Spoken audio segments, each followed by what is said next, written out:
During writing this, I may have jumped around a bit with various dates and years, but there's one date I do remember, May 1980. We'd finally saved enough to put down a deposit to buy our own house, borrowing £17,000 from the Building Society. The little 2 up and 2 down, 120-year-old terrace cottage cost £22,000 and we loved it. No more flats. If someone was walking across the floor above, it was another member of the family or a friend. I can't tell you how wonderful that felt, with the mortgage payments were easily covered by the two of us. Life bounced along quite nicely for the next 10 or 12 years. I had plenty of work in theatre, film and TV. We ran a small car and were able to help Sarah through college to train as a stage manager. She graduated from Lambda and did us proud by winning Student of the Year award while she was there. Sarah spent a few years as a stage manager in various theatres before joining the BBC, where she eventually became a floor manager. I do find family names interesting, where they derive from. There's Wrights, Smiths, Bakers and so on. My surname, Putt, is very old and hails from the West Country. In 1675, Sir Thomas Putt, who lived in Limestone, a tiny village between Exmouth and Exeter, had an apple named after him, the Tom Putt apple.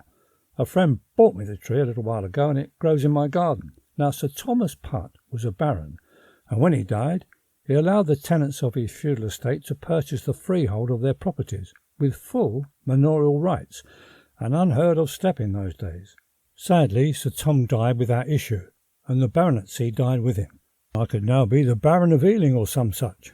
I expect my relationship with Thomas is probably more than a tad tenuous, and very many times removed, if at all.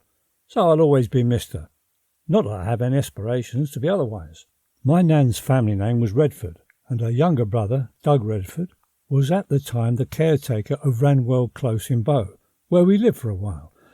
When our present Queen Elizabeth was crowned, the Close had a Coronation Day party, and all the kids living on the estate were given a Coronation Day mug, with our newly crowned monarch's face on it. We had moved to Broome House by then, but Uncle Doug said if I was to pretend to be his son for the day, I could join the festivities and receive a mug. On one day in 1954, I answered to the name of Robert Redford. He wasn't a film star then, probably not much older than I was, but I wonder if we're related. No, right. I think I'm stretching things a bit far now. But having said that, Putt is a distortion of Pitt, as in Brad. The spelling probably changed as the name moved to the West Country of England, re the accent. Sir Tom Putt, Robert Redford, Brad Pitt, is there no end to my antecedents? Well, my middle name is Lee, named after the famed Confederate general. Coming from Texas, I think my natural dad had a hand in that, and his family name was Hughes. Not Howard, alas, but Bob.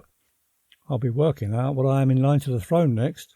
Now there's a thought. I wonder if there's a Windsor or a Saxe-Coburg in the family. This name game has indeed featured in my life more than once. My christened and professional moniker is Robert Putt, but folk know me and refer to me as Bob Putt. Now some have in the past confused me with other actors with similar sounding names, in particular Pugh and Peck, though our careers are greasy poles apart. For example, Bob Pugh is a well-established actor and playwright. I have, on more than one occasion, been complimented on a play of mine, or rather his, and usually straighten out the confusion. But not always. I was having a jar once in a Soho pub, and I'd had a few, I think, when an actor I didn't know that well, but had worked with some years back, came over. "Hi, Bob, how's the writing going? I auditioned for a play of yours last year. I wasn't right for the part, but well done, mate." Now, I had actually written some screenplays, amazing tales of imaginative adventures and daring-dos that hadn't at that time got the green light. I am, of course, writing this now. Therefore, one could say at the time, I am a writer, or I have written. I smiled at my fellow but very mistaken thespian, proffered a tiny token bow, saying nothing that could have had me done for plagiarism, and accepted the compliment on Mr. Pugh's behalf.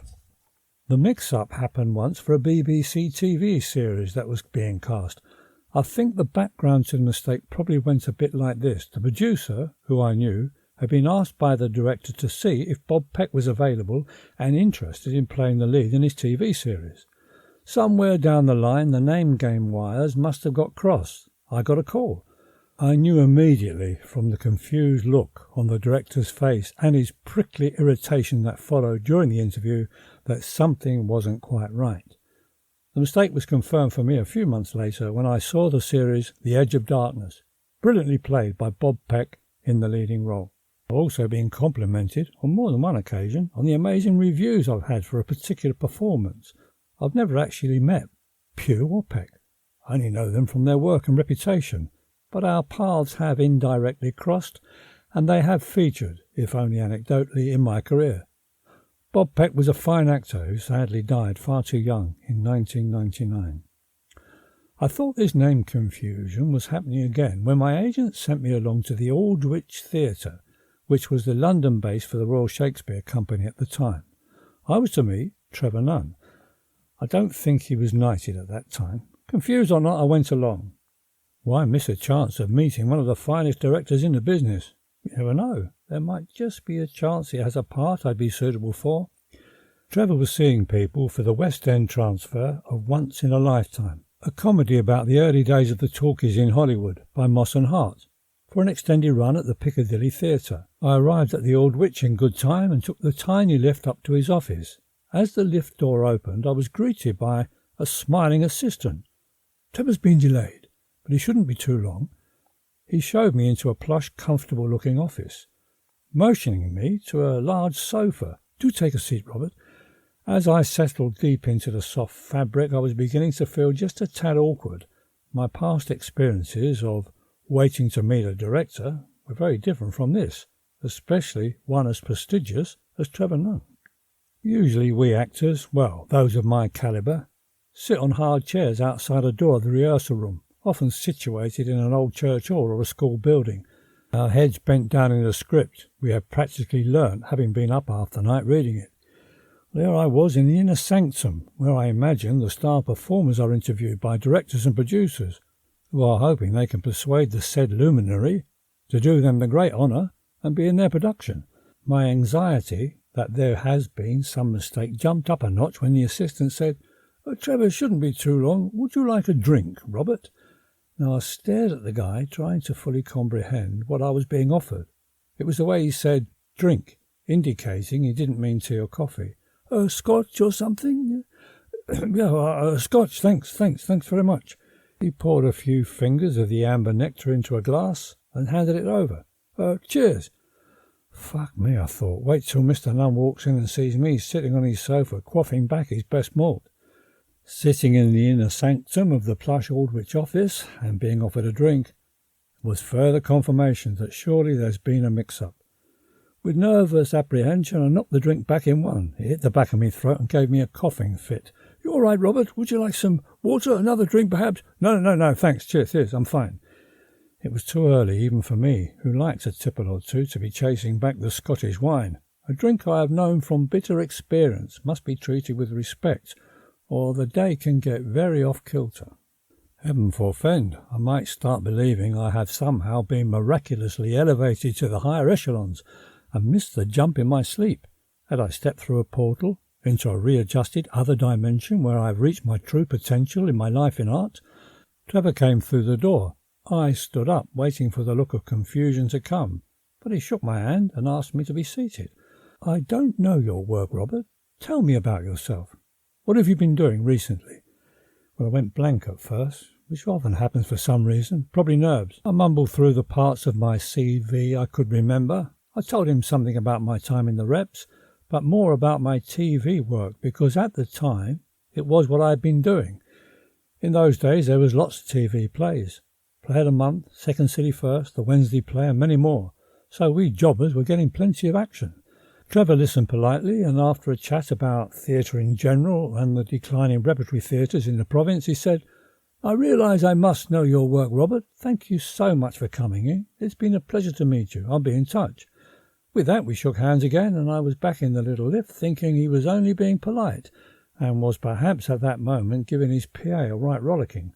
But no, my agent, then the lovely Meg Poole, had a long association with the great man, having been at one time the casting director for the RSC, and had persuaded Trevor to meet me. The next day I was dressed as a comic gangster in a corner shop, filming a biscuit commercial. A call came through for me in the production office, or the trailer. It was parked outside the shop. Back then a mobile phone was unheard of. So any phone contact on location, on the road as it were, would often go through an operating service. I stood there in my trilby gangster hat, thick striped wide lapel suit and kipper tie, having a three-way discussion with the operator via Meg. Trevor wanted to see me again tomorrow with the view of playing a principal role in Once in a Lifetime at the Piccadilly Theatre. If he could only see me now looking like I'd fallen out the pages of the Beano, well, it'd be in the bag. I went along the next day and was greeted like an old friend by the casting director this time, who took me into the Aldwych Auditorium to meet Trevor again. "Hello, Robert, thanks for coming in. Look, would you mind? I'd actually like to see you on stage. Pop up and do something. A speech, anything." I hadn't done a prepared audition speech for years. Many actors I know can spout off reams of Shakespeare or speeches from the parts they have played at a drop of a hat, but I'm not one of them. Once a play is over, the passages I've learnt fade fast. All I could think of was an audition speech I'd once learnt years ago when I was at drama school. Beyond the Fringe was a satirical review featuring Peter Cook, Dudley Moore and Alan Bennett and Jonathan Miller in the 1960s. Now, for some inexplicable reason, this particular speech has stayed embedded in my memory even to this day. If you know the review, it's the monologue originally done by Peter Cook. It goes, "I could have been a judge, but I didn't have the Latin." It continues a bit about coming a miner instead, until you're too old, tired, sick and stupid to do the job properly. But the very opposite applies with judges. I began, and for some inexplicable reason I seemed to have got locked into some sort of northern toned accent, and having begun that way I thought I'd better stay with it. So I carried on to the end, and waited for the reaction. Trevor called up from the back of the stalls, "Very good, Robert. Now, can you do it with a German accent?" Well, I had a smattering of remembered street Yiddish, and I'd met a few German folk in my time re my drama school sweetheart days, so I reckon I could sprachen a bit. I began the monologue again, "Ich could have been," etc., etc. Hearing Trevor laughing from the back of the stalls, I continued with more confidence. At the end of the monologue, "Very good, Robert. Come up to the office." Well, I followed him and the casting director once again into the inner sanctum of Mr. Nunn's London office, where I'd been nervously knocking back his whisky the day before. I sat opposite Trevor and the casting director, who were both smiling reassuringly. "Robert, we are transferring Once in a Lifetime to the Piccadilly Theatre, and I would like you to play the part of Kamerling, the German film director. Now, would it be possible for you to go away and read it now, Robert, and come back after lunch? If you like the part, it's yours." Well, I was gobsmacked, nodding away. "Yeah, sure, of course." Well, I popped over to a cafe and read the script. I could not believe my good fortune. The part of the maniacal film director Kamerling was fabulous. Not only that, it was also a principal role at the Piccadilly Theatre with the Royal Shakespeare Company. Once in a Lifetime starred David Suchet, Zoe Wanamaker, Richard Griffiths and Glynis Barber. I'd be in good company indeed. All I had to do was read the play and say yes. "Yes, Trevor, thank you very much. I would love to be in your show," which is more or less what I did. "Now, Robert, I don't want to offer you a pig in the poke, but I can't be there for all the rehearsal period.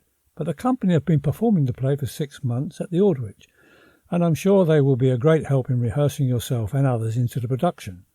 We open in a couple of weeks." A couple of weeks? With him not always there? And as I later found out, I also had to be fitted into a 12-minute finale dance number directed by Gillian Lynn. Well, I threw myself into the rehearsals, with half the company pissing about at times because they'd played the show on stage for months already, in front of an audience, and was bored having to rehearse it all again in a barren empty studio. On the last and only rehearsed run-through I had, Trevor had to remind them, "This rehearsal is mainly for Bob." I was Bob by that time, so please take it seriously. My first proper non-stop run-through of the show was really my first night in the Piccadilly Theatre in front of a packed house. My costume was ballooned +4s, high leather boots, a brightly coloured shirt and a beret. I brandished a brass megaphone to shout instructions through, a prop I used to good effect. That first night, Barbara was sitting in the audience, seeing me up there doing well and getting all my laughs in the right places. I saw her little face clapping and smiling away at the curtain call, pleased as punch to see a man up on stage with the Royal Shakespeare Company holding his own. We played at the Piccadilly Theatre for 6 months, which was perfect, because we just bought our first house.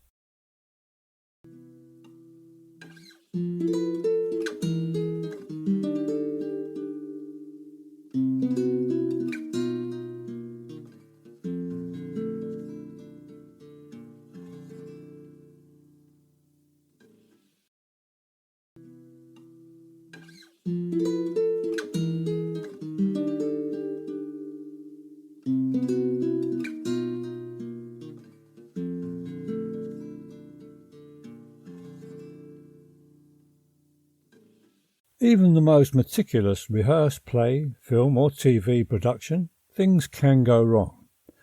Now, one night at the Everyman Theatre, during a performance of Brecht's Caucasian Chalk Circle, we had a bit of a mishap, to put it mildly.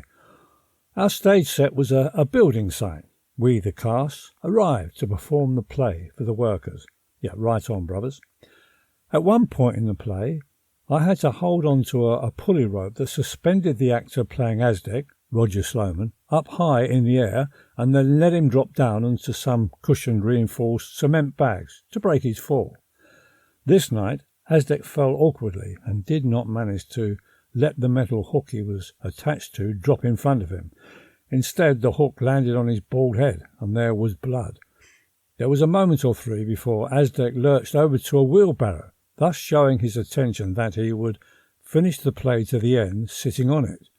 Well, being young professionals, determined to back our fellow artist up and endorsing the legend that the show must go on, we all adjusted our moves accordingly.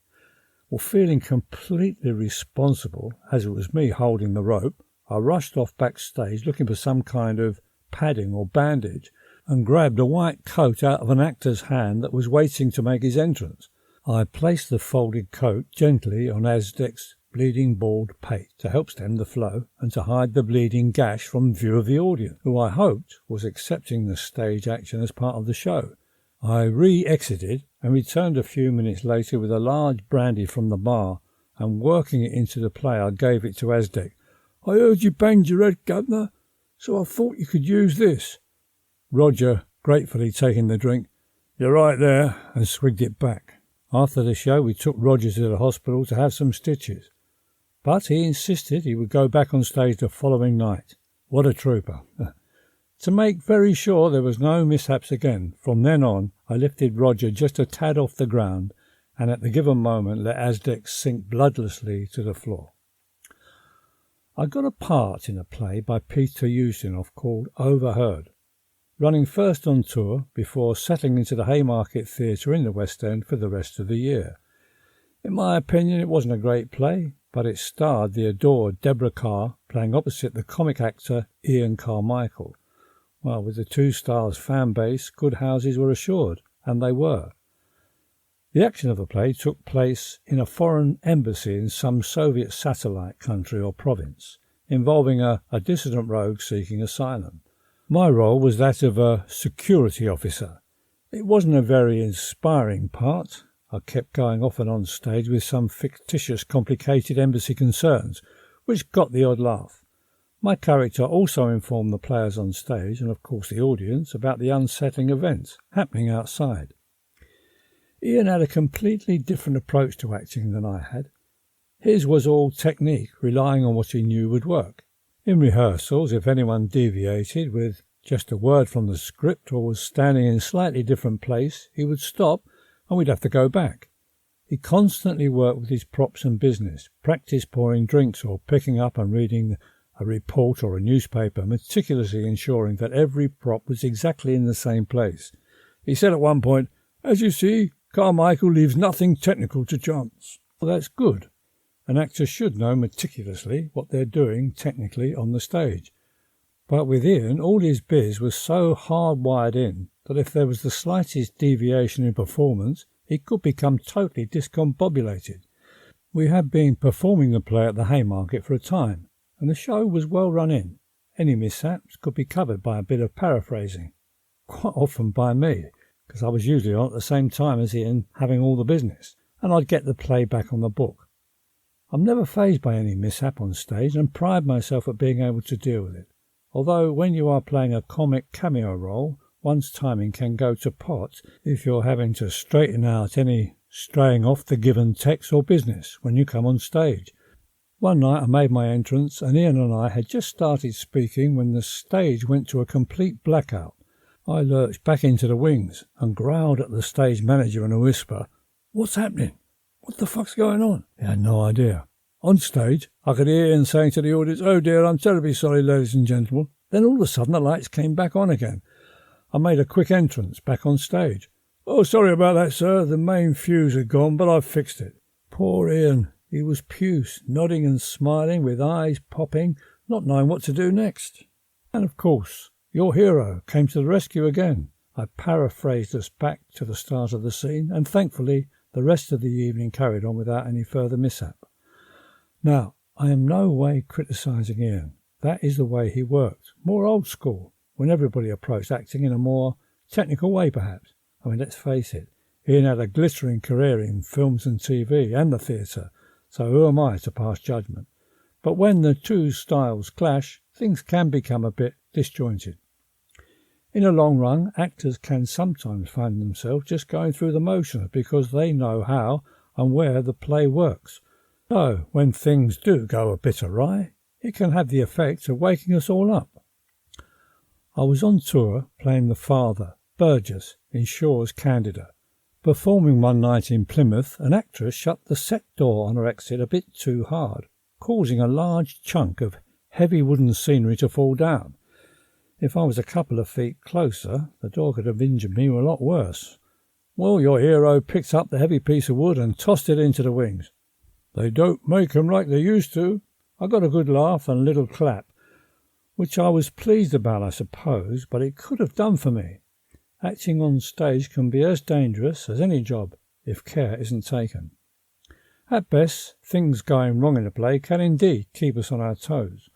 All is well as long as it doesn't happen too often. If the mishap is dangerous or some wag who has become bored with the run thinks it's funny to engineer a mishap, that's not good.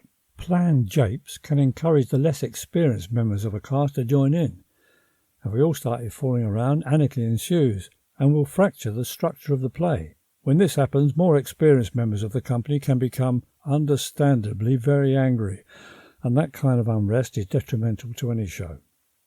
Ian Carmichael's example of meticulous attention to detail is right, as long as it doesn't throw your performance if things aren't set exactly how you want them to be. It is always better to play safe and firm up all business and moves when doing a live performance. Never take it for granted that the props and movable settings will always be where they were 30 times or more on previous nights. The best advice for any aspiring actor is always, before the curtain goes up, do a check on all personal props and go through any tricky action until you are satisfied all is well, and always know where things might go awry. Now, I must say a word here about the adorable Deborah Carr. Deborah was the most charming, kindest person I've ever worked with. She was at that time in her 60s and was on stage for most of the 2-hour run of the play, performing 8 shows a week. The pressure of leading a cast on tour and then in the West End for months can be immense. I never once saw her be sharp or unkind to anyone. Fans would turn up at the stage door after a matinee or evening show, sometimes a minor royal or a fellow luminary, and Deborah would greet them all like friends she was overjoyed to see. I know at times she must have been exhausted and would have enjoyed a rest between performances or get away sharp after the evening's performance. I say I knew because when you work with someone for any length of time, you really do get to know them. You know they must be feeling tired by the end of the week or finding the midweek matinee a bit of a struggle, but no one outside the production would have an inkling. Sadly, Deborah has passed away now, but like myself, I know that there are many others who miss her and are grateful to have known and worked with such a lovely lady. The Old Vic, under the auspices of the Prospect Theatre Company, mounted a repertory season with 3 companies directed by Toby Robinson. One play would open at the Vic, played for some weeks there before going on tour, making room for the next play's run before their tour, and so on back and forth. I was in 3 productions, Romeo and Juliet, The Government Inspector, and a new play called The 88. Now R and J had Janet Moore and Michael Thomas in the title roles. I played 2 parts, Simon, the well-known opening scene with "Do you bite your thumb at me, sir?" and Peter, the nurse's servant, played by Barbara Jefford. The Government Inspector, by Gogol, is about a penniless clerk, Klestikov, performed brilliantly by the great late lamented Ian Richardson. Many folk will know him from the political comedy TV series The House of Cards. Klestikov is mistaken for the visiting government inspector in a small town in Tsarist Russia. I played the school superintendent, one of the town's civic leaders, who attempt to bribe the bogus inspector. I decided to play him as a very nervous individual who seemed always startled by life, like a rabbit constantly caught in the headlights. I had some business worked out involving a cigar and a roll of paper money. Ian, seeing the possibilities of improving my biz, made some suggestions that involved getting a cigar he gave me mixed up with a roll of notes I had to bribe him with. Ian gave me full range to actually steal the scene. Every night as I exited, banging into the door, turning back to the audience, choking out a puff of smoke looking like I'd just swallowed the cigar, I got a spontaneous round of applause every night I exited. I also received very good reviews in the national press. I was and still am very grateful to him for that and the pleasure of working with him. For me, the mark of a great leading actor is know when to pass the ball, to give the other character his or her moment, and Ian surely knew when to do that. And I think that could also be a lesson in life too. I loved performing at the Old Vic, walking from the dressing room, standing in the wings. I felt so aware of all the famous actors, Garrett, Olivier, Gielgud, Guinness, Burton, Wolford, Richardson, Redgrave, it goes on, many, many others, that have possibly stood on that very spot I stood now. The experience often sent a tingle right up the centre of my spine.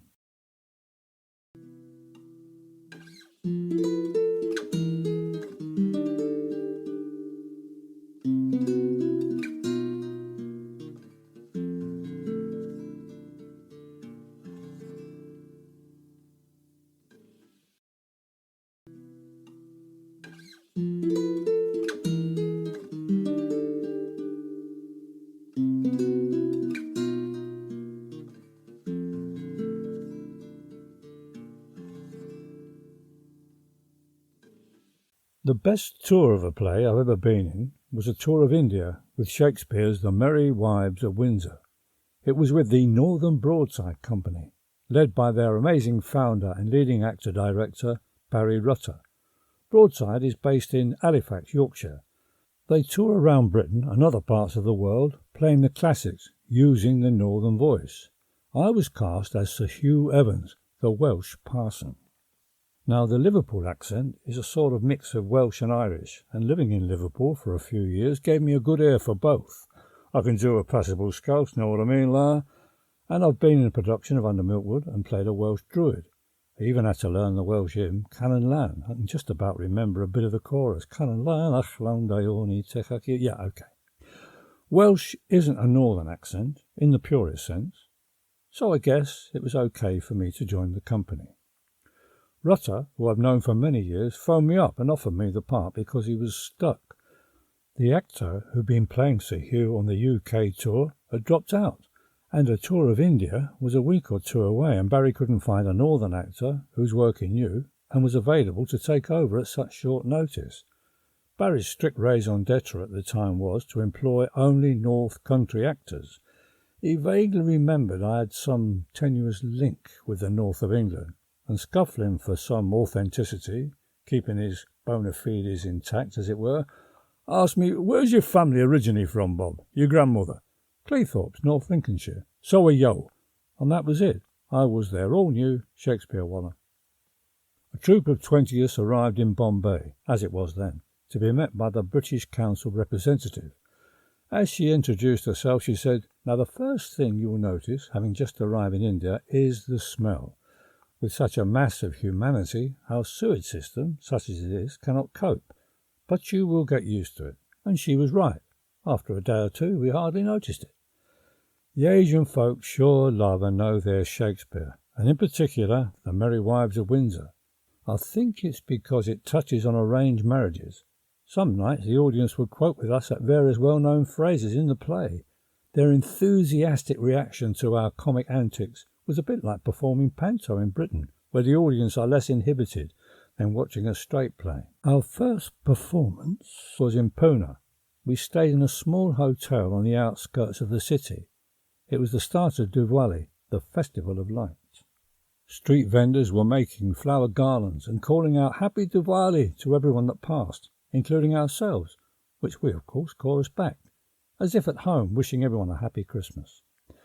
We travelled to 7 different states by coach, plane or train.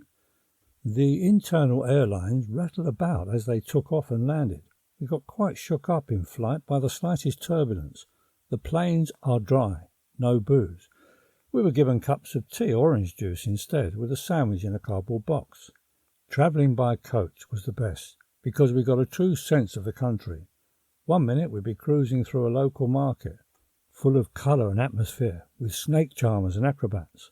One stall had natural compressed sugar cane, looking like yellow chunks of cut sandstone. A working farm with cattle pulling a cart looked like a scene from the 18th century.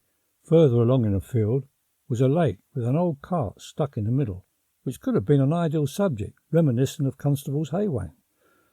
The train stations were packed with vendors, selling everything from snacks, bangles, beads, accessories and clothing. If you wanted to change platforms, you had to look both ways to make sure a train wasn't coming as you crossed the actual tracks. We were waiting one time, and I saw a group of about 6 or so soldiers pulling a gun carriage along, like a scene from the Napoleonic Wars. Further along in a disused part of the track, a guy had squatted down, having set up as a barber, and was shaving his customer with an open razor sitting on a box opposite him. If you had a skill or something to sell, it was quite commonplace for a person to settle down in a convenient space and set up shop. We would travel back to the nearest cities to stay in a hotel for the night. Now, the one thing to remember about Indian cities, they really are 24/7. They are as noisy at 4 a.m. as they are at 4 p.m. So take some earplugs if your billet is in the hustle bustle of a town, or you'll find it very hard to get any sleep. One stop on the tour, we performed in a lovely open-air theatre in Chandigarh. Now, Chandigarh is near the foot of the Himalayas and not far from the Punjab and the troubled Pakistani borders. When the ambassador and some high-up dignitaries decided to see the show, they arrived with a troop of soldiers for their protection. That morning I came out of my hotel room to find a soldier positioned at the end of the corridor, rifle at the ready that looked as if it was issued in the First World War.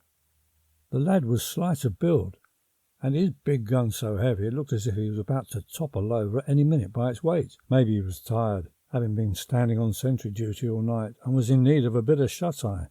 "Morning, son," I said. He replied with just a hint of a smile.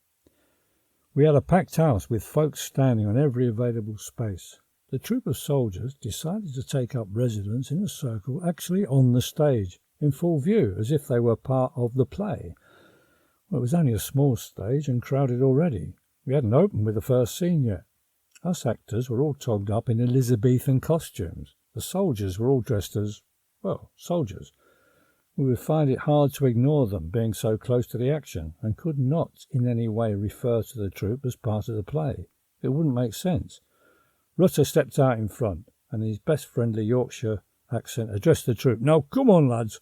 You can't stay here. Come backstage, and get a good view of the play, and still be on hand if needed." The troupe must have got the nod from their head man, because they marched smartly in line behind the set. There was little room, and they always seemed to be standing in front of a major prop or bit of scenery. But the soldiers thought it was great fun to be shuffled about, especially by the ladies. For the most part, the whole experience was a joy, although there was a few unfortunate incidences. For some reason, my luggage had been slipped with a knife on one of the train journeys, although nothing was taken. Then my case went missing in transit. Not once, but twice. I was not happy. No one else had lost their stuff. The second occasion, I'm afraid I threw a hissy fit. We had arrived at our hotel. which was a nice single apartment-type complex with everyone assigned their own apartment by the pool, all except myself. They had no record of me, and I wasn't catered for. I had just been informed of this mishap when a porter dragged his wheeled barrow right across my hand luggage. Having lost my case for the second time, plus there being no booking for me at the hotel, I blew. And pushing the guy out of the way, I said, "Get off me bleeping bag, you bleep." Rutter, making a swift exit, "Keep it cool, I don't want to upset." What about me? I was well upset, with good cause, I thought. I think my assault on the porter upset the hotel staff, and instead of finding me a nice apartment around the pool with the rest of the cast, I was shown a run-down dump of a place far removed from everyone else. I was not happy, and I refused to stay there and returned to the reception area. I refused to budge until I was offered somewhere better. Thankfully, our British Council rep calmed the situation down, and I was happily ensconced in a new refurbished place by the pool. I think it had just been decorated because it smelled a bit of paint. The next day I was reunited with my suitcase and was once again my happy-go-lucky self. The only other unpleasant moment was when we were all having a meal at our hotel, and being a group of excited actors, we were, as usual, quite noisy. There was a party of local folk at another table having a meal. Suddenly a young Asian guy marched over to us and said, "Shut up! You're making too much noise. You're in my country now, so behave yourself." "Oh, sorry, we've just done a show, and I don't care what you have done or why you're here. If you do not behave, I know some people who will shut your mouths." Well, there was no reasoning with the guy. I think he probably wanted to show off to his friends for some reason. He might have lived or had lived in the UK for a while and had a rough time and decided to take it out on us. Whatever the reason, we finished our meal and wandered out for the evening. The only undoing for most of us was the usual Delhi belly from eating curry 3 times a day. Curry is also very fattening, and after having it for practically every meal for a month, I returned home about a stone heavier. But it was such a wonderful experience and really worth it. Because Barry Rotter's brief, to only employ northern actors at the time, my biography in the programme began, "Robert Putt was born in Cleethorpes." But all was fine in India, and even later when we went to tour the play in Copenhagen for a week. The fun began when we played the Lyric Hammersmith in West London. A few local chums came to see the play, and smiling wryly, "Oh, born in Cleethorpes were you, Bob? That right, I never knew," intimating they thought they did know the score, and were implying I probably conned my way into the gig. But one day a guy approaches me after the show, all smiles, who was actually from Cleethorpes.